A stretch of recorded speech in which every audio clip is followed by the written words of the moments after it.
Hi guys, this is Brandon. I'm here today to talk about natural law. What is natural law? You might have heard it been called spiritual law or karma or maybe God's law. I think the best thing to do would be to define natural law. So we're going to start with the definition to break down natural and law, these two words, and define both of them so we can get a clearer picture of what we're talking about. So natural means inherent, having a basis in nature, reality, and truth, not made or caused by humans. So it's something that's naturally occurring. This is what natural is. It's here, and we had nothing to do with it. The word law, an existing condition which is binding and immutable, cannot be changed. This is what immutable means. Immutable means it's there forever. It's not going to be changed.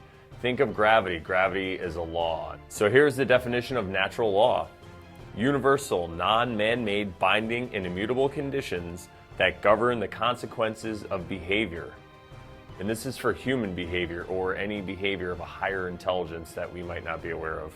Natural law is a body of universal spiritual laws which act as the governing dynamics of consciousness. All right, I'm going to go over that a couple times, just to get the best cut. Well, that's another thing I want to talk about here about natural law. In the show, I'm going to say things that are probably going to offend people because we're going to talk about religion. We're going to talk about government. We're going to talk about anybody who wants to control other groups of people. That's what we're going to be talking about. And what is that really? What does it come down to? In its essence, when one group of people wants to control others and benefit from their labor, that's technically slavery. So we're going to break that down and talk about all that stuff. That's exactly what I plan on talking about. Do you think that Western civilization is a direct opposition to the idea of natural law? Wow. That's a great question.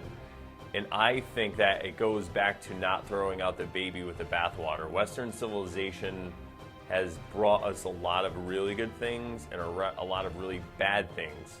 So, just like anything else, I feel that we should not just throw it all down and tear it down. There's two reasons for that. One, because when you tear something down, what's going to come after it? If you don't have a plan for that, you're going to end up in chaos. I mean, it's all throughout history. Look at these revolutions that have happened. You know, we were very lucky with our revolution here in the United States that it went the way it did. It could have went a different, much more terrible way. So I'm not one of these people who runs around screaming revolution and we should tear it all down.